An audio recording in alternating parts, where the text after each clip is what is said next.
앞뒤 좌우에 계신 성도님들과 함께 인사하겠습니다. 오늘도 주님만 바라봅시다. 인사하겠습니다. 네, 아멘. 우리 한 번 더 인사하겠습니다. 주님이 하십니다. 인사하겠습니다. 주님이 하십니다. 네. 지난 7월 16일 일본 홋카이도 대학의 유전자 병 제어 연구소의 무라카미 마사아키 소장이 이끄는 연구팀은 동물 실험을 통해 스트레스가 뇌 부위에 염증을 일으켜 소화기 질환 및 심혈관 질환뿐 아니라 돌연사를 유발한다는 연구 결과를 생명과학 국제학술지인 eLife에 발표했습니다. 지금까지 의학계에서는 스트레스가 암을 비롯한 각종 질병의 원인 중 하나로 경험적으로만 유추했는데 과학적으로 밝혀진 것은 이번이 처음이라고 합니다. 연구팀은 실험용 쥐를 대상으로 잠을 재우지 않거나 높은 습도를 유지하는 등 스트레스 요인이 과도한 사육 환경을 조성하는 방식으로 스트레스를 가했습니다. 두 그룹으로 나누어서 진행했는데 일주일간 지켜본 결과 스트레스가 가해진 그룹의 70%가량이 일주일이 채 지나지 못할 때 돌연사했다고 합니다. 그들의 뇌와 장기 부분에 염증이 발견됐습니다. 연구팀은 이렇게 연구 성과로 이렇게 꼽았는데 뇌의 특정 혈관에 염증이 생기고 새로운 신경회로가 활성화되면서 장기의 기능 장애가 발생한다는 것을 입증하였다. 영어로 스트레스는 심리학 또는 생물학에서 쓰이는 용어로 한국말로는 심적 고통이라고 합니다. 그러니까 외부에서 위협하거나 공격해 들어오는 것, 즉 스트레스 요인에 반응하여서 신체를 보호하기 위해서 원상 복귀하려고 나타나는 반작용을 스트레스라고 합니다. 이게 스트레스가 아니라 이게 스트레스입니다. 이 스트레스, 우리가 이게 주는 것을, 어려움을 주는 것을 스트레스라고 하는데 그런 것들을 우리가 어떻게 반응하느냐에 따라, 이 스트레스를 어떻게 반응하느냐에 따라 스트레스가 처리되기도 하고 질병이나 우리 몸의 염증으로 나타나기도 한다는 것입니다. 여러분, 스트레스 잘 처리하고 계십니까? 여러분은 누구에게 어떤 말을 들었을 때 자존심이 상하고 스트레스를 받으십니까? 몇 년 전 알바몬에서 대학생 735명을 대상으로 흥미로운 조사 결과를 발표했습니다. 자존감에 상처를 입히는 것을 자존감 도둑이라고 하거든요. 이 용어 같아요. 자존감 도둑이 주변에 있습니까? 물어봤습니다. 83%가 있다고 대답했습니다. 가장 높은 비율이 누구일까요? 놀랍게도 엄마였습니다. 14.1%. 두 번째는 동기 혹은 알바, 사장님, 선후배, 그리고 그 안에 우리 아빠, 그리고 형제 자매가 있었습니다. 그러니까 자존감 도둑은 그렇게 멀리 있는 게 아니라 내 바로 옆에 있는 것입니다. 설교를 듣는 누군가는 옆에 있는 아빠를 보면서 웃고 있는데 다 마찬가지입니다. 가장 상처 입히는 말로는 첫 번째, 네가 하는 일이 다 그렇지 뭐, 네가 제대로 하는 게 뭐가 있니? 라는 핀잔의 말입니다. 두 번째는 살이나 빼 라는 외모 비하 발언입니다. 너 보니까 답답하다. 살 언제 뺄 거니? 너가 걸을 때마다 온 집안이 쿵쿵거려. 세 번째, 옆집에 있는 쟤 좀 봐라. 창식이 아들이 이번에 대기업에 들어갔단다. 너 뭐하고 있니? 라는 비교 발언이라고 합니다. 그 아래 이런 댓글이 있었습니다. 엄마니까 할 수 있는 말이지만 엄마가 한 말이라 더 상처받습니다. 두 번째, 저런 말 들으면 진짜 난 쓸모없는 존재인가 생각하게 됩니다. 라는 댓글이 밑에 달려 있었습니다. 누구나 이런저런 말을 통해서 주변에 있는 사람에게 자존심을 건드리기도 하고 혹은 누군가의 말 때문에 내가 확 가라앉았던 경험이 있었을 것입니다. 말씀을 준비하면서 이런 기도를 했었습니다. 주님, 왜 우리는 누군가를 사랑하고 사랑받는 존재로 태어났는데 가장 사랑해야 하는 우리 가족에게 스트레스를 유발시키고 내가 스트레스를 받으면서 왜 살아야 되는 거죠? 사랑하는 이들에게 왜 이렇게까지밖에 못하는 거죠, 우리는? 언제나 그렇듯 역시 혼자 묻고 혼자 기도하며 말씀을 준비했습니다. 말씀을 준비하던 어느 날 본문 말씀 속에 바울의 마음 속에 해결됐지만 우리 마음 속에는 아직도 해결되지 않고 그 깊이 또 짙게 깔려 있는, 그래서 처리되지 않는 그 무언가를 발견하게 됐습니다. 열등감이라는 것입니다. 열등감. 열등감은 한 인간의 내적 혹은 외적인 자산에서 대한 비교, 평가에서 오는 감정이라고 합니다. 사람들은 자신의 신체 기관, 능력, 물질적 자산, 그리고 신분 따위를 수치화해서 소위 스펙이라고 하죠. 타인과 비교하면서 열등감 혹은 우월감을 가지면서 살아간다고 합니다. 이런 문화적이고 사회적인 환경은 우리가 좋든 싫든 열등감과 우월감의 늪으로 우리를 밀어넣습니다. 그리고 누군가의 작은 말과 행동이 우리 안에서 폭탄처럼 엄청난 영향력을 그리고 스트레스로 부작용을 끼치는 것입니다.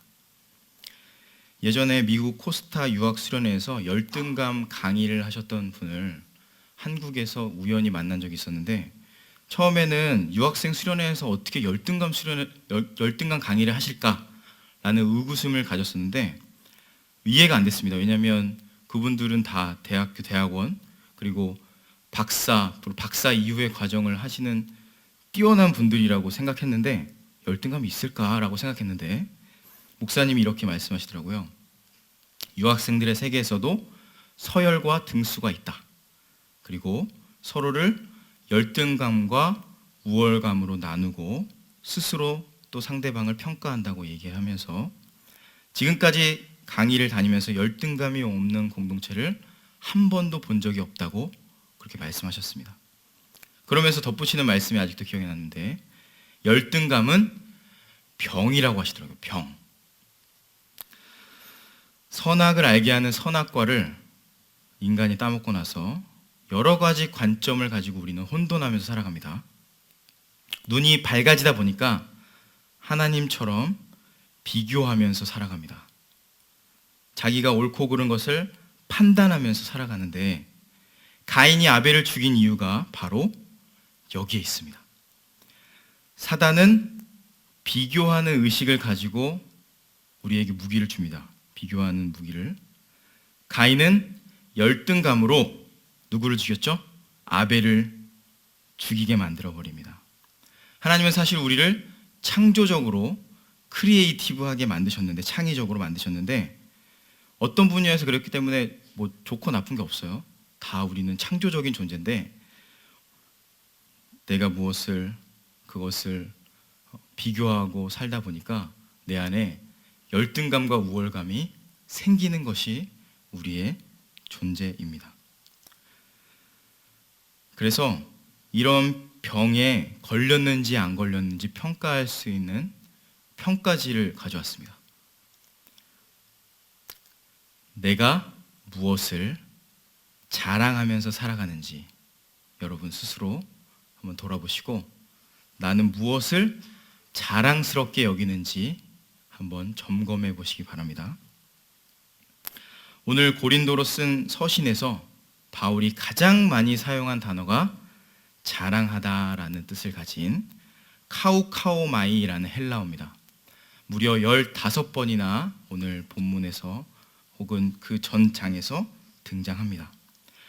바울은 당시 고린도 교회가 아주 잘못된 자랑에 빠져 있다는 것을 그들과 다른 것을 자랑하며 깨닫기를 바라고 있던 것입니다. 오늘 말씀에서 왜 그렇게 이 단어를 많이 사용했는가 하면 그 당시의 문화가 자랑의 문화였기 때문이에요. 자랑의 문화. 당시 사람들은 지금 우리와 다르게 이력서를 들고 다녔다고 해요. 그 이력서에는 자기의 업적이나 혹은 장점, 내가 했던 것들을 빼곡히 적어놓고 그 이력서를 들고 다녔다고 합니다. 그래서 성도라고 하는 교회에 있는 분들조차도 이 세상의 힘으로 자기를 자랑하려고 그런 강박관념에서 실제로 세상의 힘을 얻어서 하나님은 나의 하나의 도구로 사용하는 어리석음을 범했다는 것입니다. 자, 4장으로 한번 가보겠습니다. 4장, 고린도 전서 4장 말씀으로 가보겠습니다.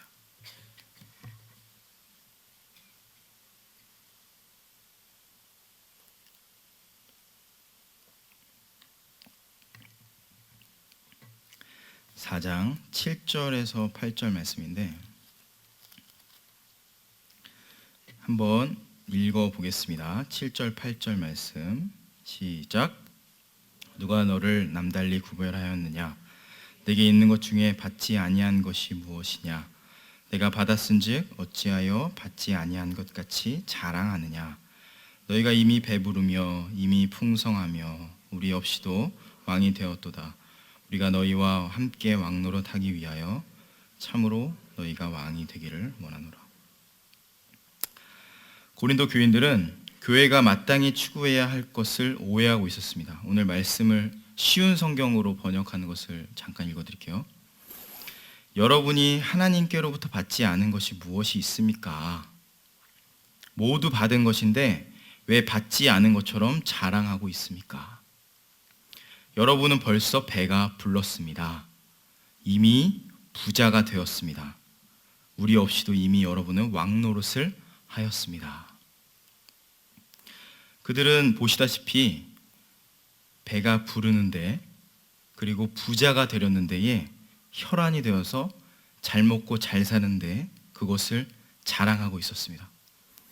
하나님의 힘을 이용해서 이 세상의 힘을 얻고 유명하고 힘 있는 자들이 되는 것이 세상의 목표가 아니라 누구의 목표였다고요? 고린도 교회의 목표였습니다. 하나님을 섬기고 사랑하고 유일한 왕이라고 입으로는 선포합니다. 하지만 자기가 뭐에 왕노릇한다고 되어 있죠? 자기가 자기의 왕이 되어서 그 노릇을 하고 있다는 것입니다. 고린도인들은 자신들의 지혜, 강함, 부함, 자기의 영광, 그게 성도가 추구해야 되는 것인 양 그렇게 살았던 것입니다. 4장 9절에 이어지는 사도 바울의 자랑을 보겠습니다. 고린도전서 4장 9절에 제가 읽어드릴게요. 쉬운 성경입니다. 내 생각에는 하나님께서 우리 사도들을 마치 사형 선고를 받은 사람처럼 맨 꼴찌로 내놓은 것 같습니다. 그래서 우리는 세상과 천사들과 사람들에게 구경거리가 되었습니다. 라고 9절에서 말씀하십니다. 11절로 넘어갑니다.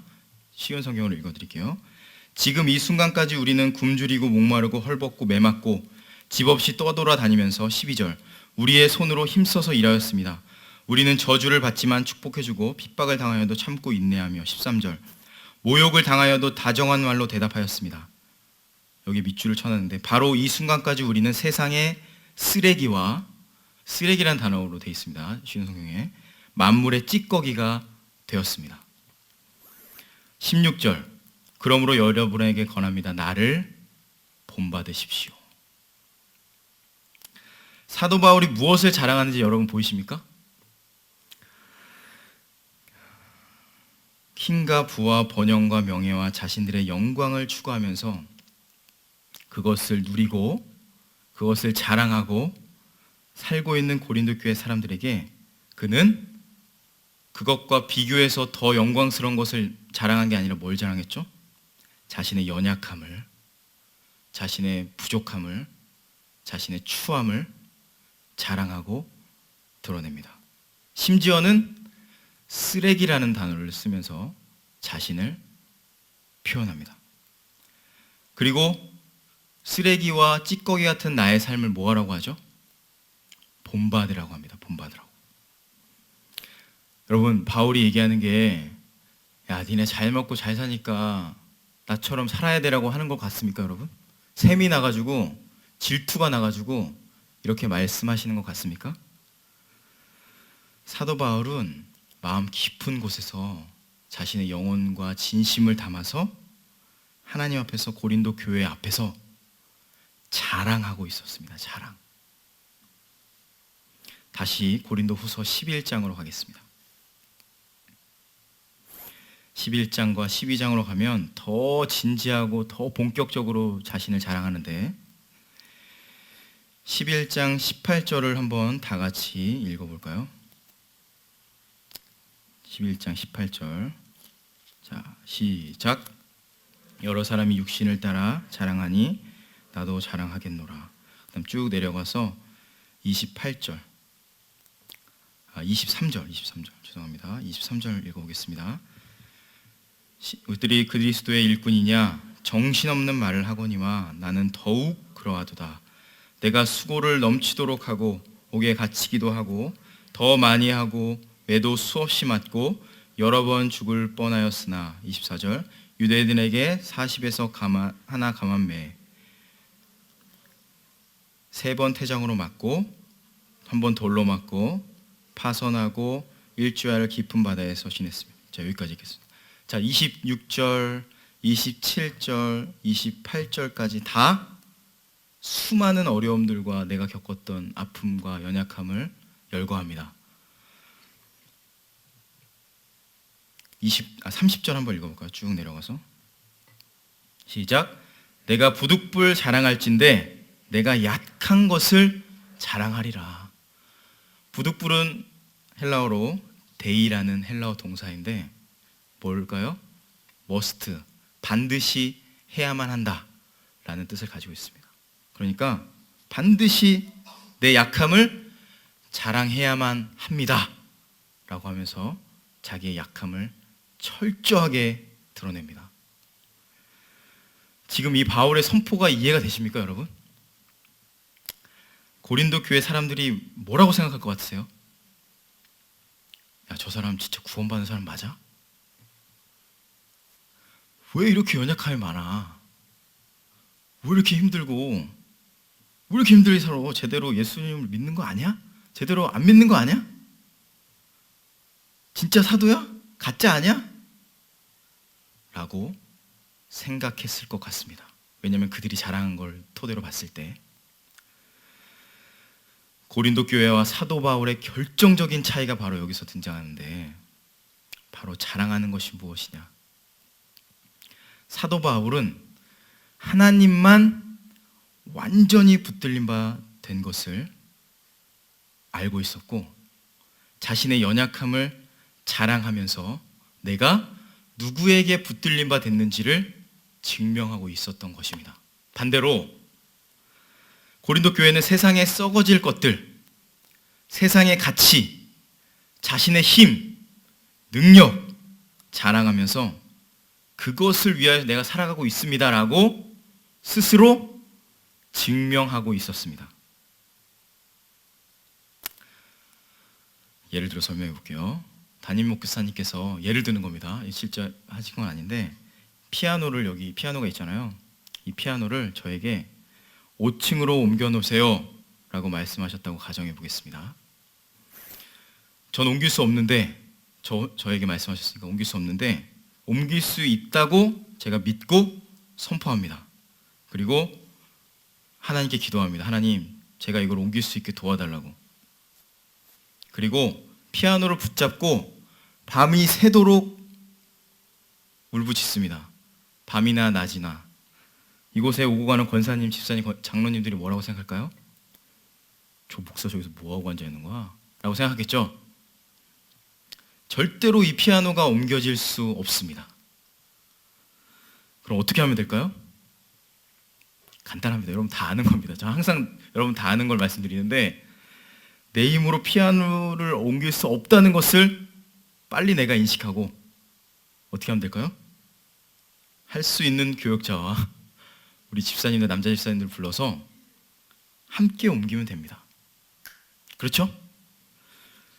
나는 못한다고, 할 수 없다고 인정할 때 누군가에게 도움의 손을 내밀게 되고 그들과 함께 이 피아노를 옮기게 되는 겁니다.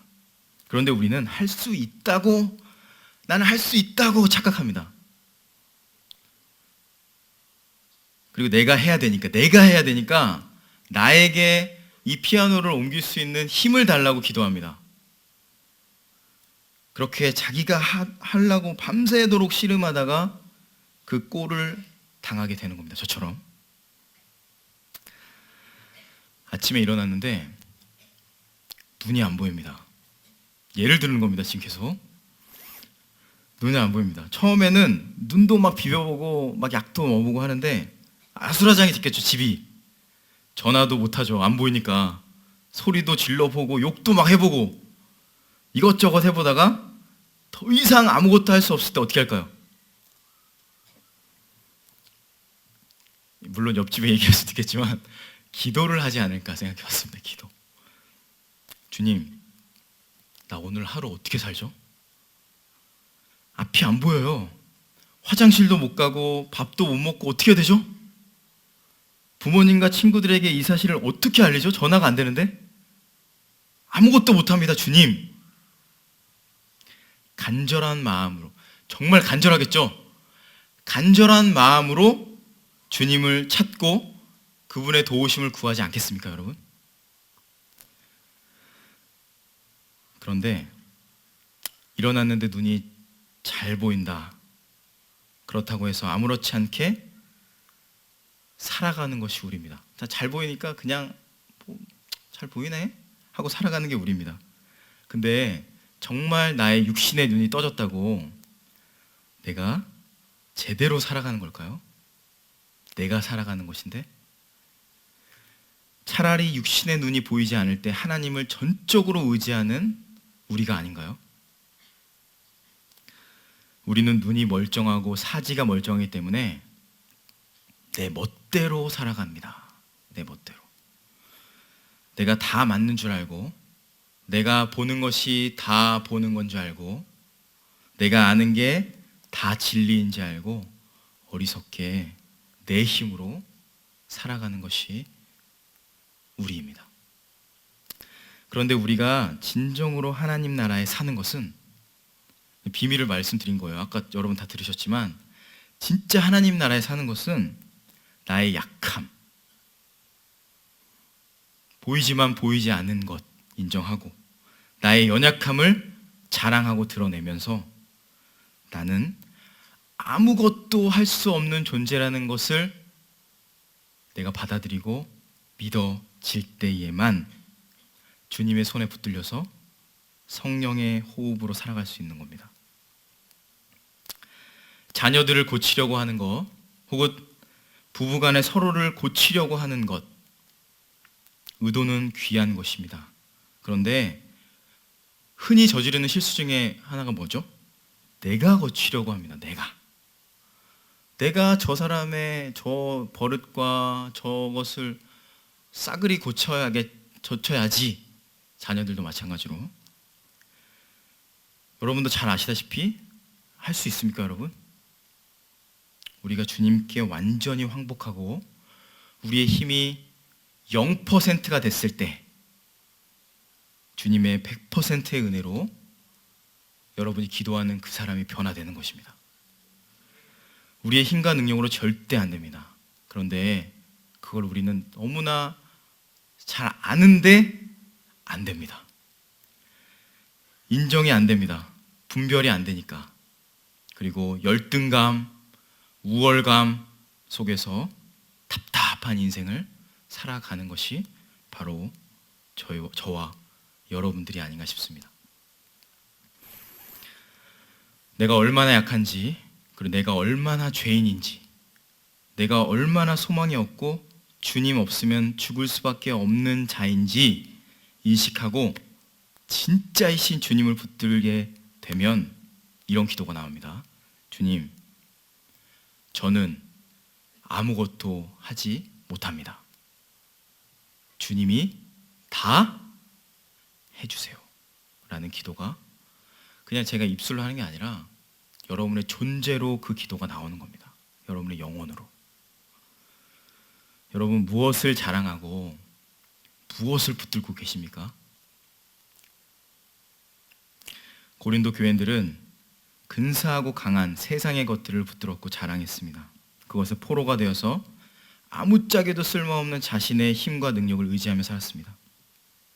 돈, 명예, 인정, 편안함, 힘과 능력, 자녀들, 자신의 미래를 소망으로 삼고 그것을 예배하고 그것을 위해서 숭배하며 비참한 삶을 살았습니다.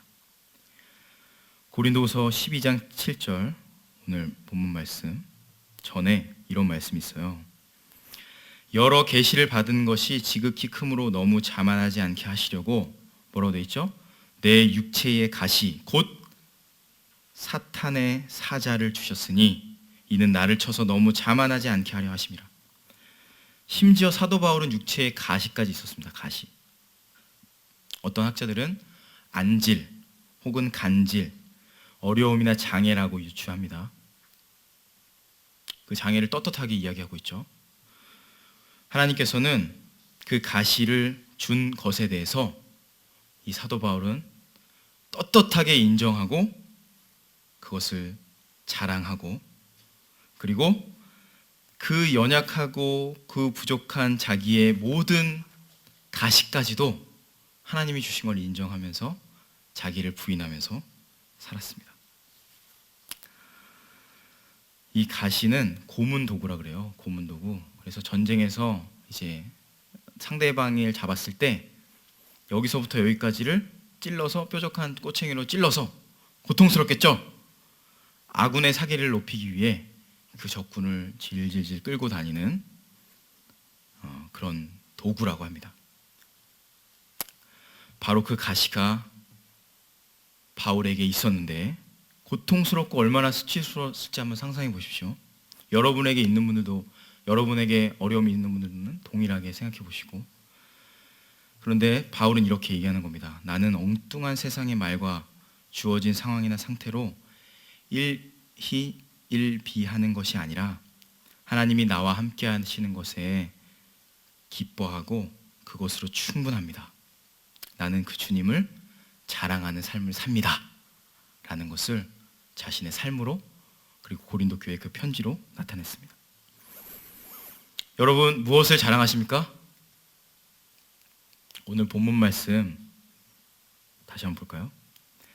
나에게 이르시기를 내 은혜가 내게 족하도다. 12장 9절이에요. 이는 내 능력이 우리의라는 것이 이제 생략되어 있는데 약한 데서 온전하여 짐이라 하신지라. 그러므로 도리어 뭐 한다고요?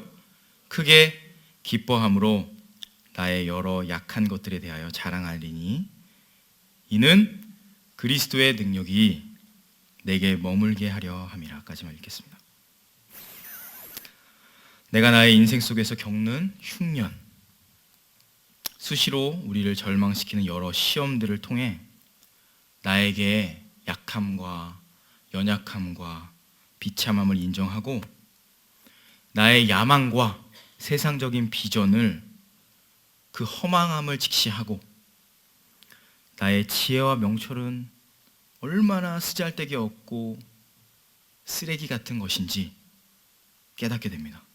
그런데 그럼에도 불구하고 우리를 놓지 않고 성숙시키고 성장시키고 완성시키며 하나님의 능력이 온전히 드러나는 것, 그게 바로 자기 부인의 삶이고, 그것이 바로 하나님이 우리를 통해서 역사하는 방식입니다. 이렇게 자기 부인이 되면 내가 예수님의 모습을 드러내는 것이 아니라 나의 연약함을 인정하면 인정할수록 내 안에 계신 예수님의 빛이 누르면 빛이 비치는 겁니다. 상대방에게. 나를 부인하고 나를 죽이면 옆에 사람이 저 사람은 예수님 믿는 사람이구나 라는 것을 보게 되는 겁니다. 내가 옆에 있는 사람에게 제가 목사라 그래가지고 저 예수님 믿어요 라고 예수님을 드러내는 것이 아니라, 나 목사라고 자랑하는 것이 아니라 저를 부인하고 나는 소망이 없다는 것을 인정하고 부인하고 부정할수록 내 안에 예수님이 잠깐씩 옆에 있는 분들에게 보여지는 것입니다. 그러니까 우리는 나를 자랑하는 삶, 자기 중심적인 자아를 나만을 위한 거예요. 나를 위한 거. 십자가에 완전히 박살내고 내 안에 임재해 계신 예수님만을 자랑하는 삶으로 삶의 방향을 완전히 틀어야 됩니다. 그럼 어떻게 될까요? 우리는 매일매일 나에게 뭐 할까요? 그래 잘했다, 너 훌륭하다가 아니겠죠? 야, 내가 이거밖에 안 되네. 나에게 실망하고 절망하는 것입니다. 실수와 연약함을 보는 겁니다. 그 옆에 있는 사람을 볼 때 어떻게 할까요? 야, 저게 목사야? 라고 얘기하는 게 아니라, 저 사람은 왜 저래 짜증나 열받아가 아니라, 하나님이 나를 사랑하셔서 저 사람을 통해서 나를 부인하려고 하시는구나, 나를 포기하고 나를 내려놓으려고 하시는구나. 목회자로서 설교를 하고 누군가를 신방을 하고 제가 이제 살아야 되잖아요. 근데 제 안에 죄성이 있잖아요. 죄성. 그러니까 죄의 행동이 안 나오더라도 제 안에 죄성이 있어요. 물론 그것이 죄로 나타날 때도 있고. 근데 그 죄성을 볼 때 옛날에는 어떻게 생각했냐면, 이것을 내가 평생 이거를 숨기면서 살아야 되나 생각했거든요. 아무한테도 안 걸리고 내가 목회자로서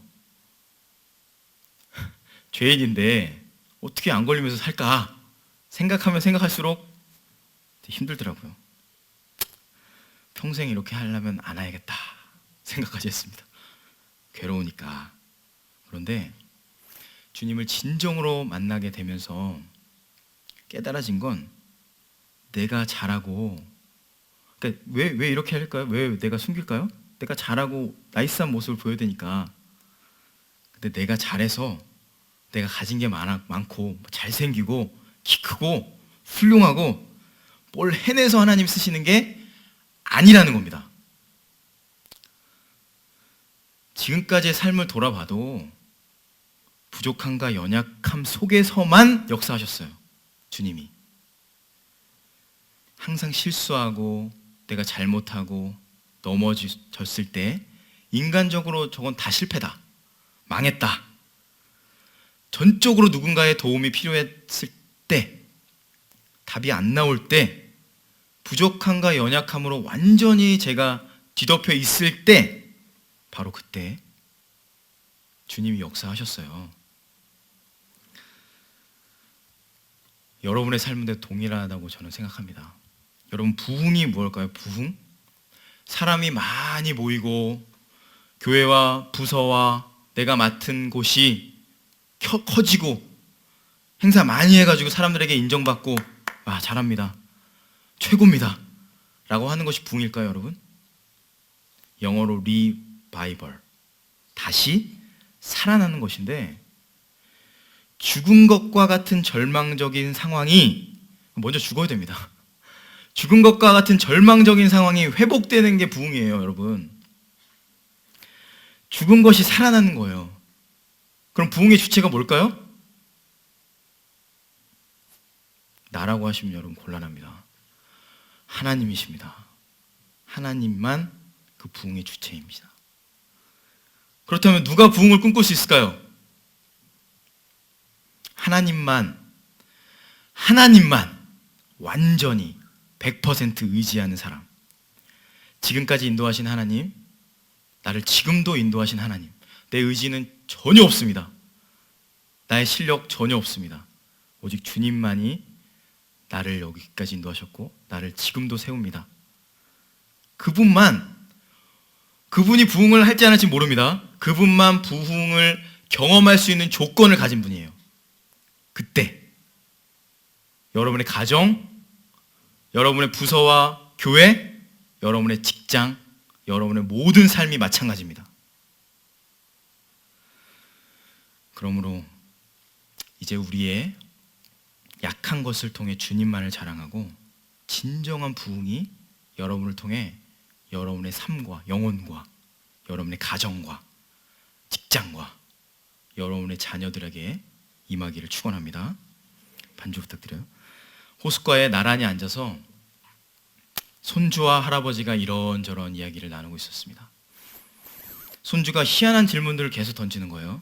할아버지 하면서 이제 질문을 하는 거예요. 계절은 왜 바뀌느냐? 여자들은 왜 지렁이를 이렇게 싫어하느냐? 인생이란 무엇이냐? 하면서 손주가 우리 할아버지에게 질문을 했어요. 할아버지는 따뜻하게 하나씩 설명을 해줬습니다. 그러다가 손주가 할아버지에게 마지막 질문을 던졌어요. 할아버지, 하나님을 본 사람이 있나요? 라고 질문을 했다 그래요. 하나님을 본 사람이 있나요? 할아버지가 조용히 호수를 바라보시면서 이렇게 대답하셨다 그래요. 얘야, 나는 이제 하나님 외에 아무것도 보이지 않는단다. 사람이 나이가 들면서 연약해지는 것은 진짜 약해지는 것이라 슬픈 일이지만 나이가 들어서 좋은 것 중에 하나는 이제 하나님밖에 보이지 않는다는 겁니다. 전에는 세상에 이런저런 일들이 다 보였는데 이제 하나님만 보이고, 그렇다면 나이 드는 것이 축복이겠죠. 우리의 삶 속에도 오늘 주님이 이렇게 일하시기를 축원합니다. 더 이상 약한 것에 위축되지 마시고 열등감에 사로잡히지 마시고 반대로 우월감에 사로잡히지 마시고 사도 바울의 고백이 우리의 고백이 되어서 약한 것, 못한 것, 죄 지은 것, 연약한 것, 부족한 것을 통해 주님의 역사가 일어나고 그것을 통해 하나님께 진정한 감사와 찬양의 고백이 우리의 영혼과 인생으로 터져 나오는 저와 여러분들 그리고 온세의 교회가 되시기를 우리 예수님의 이름으로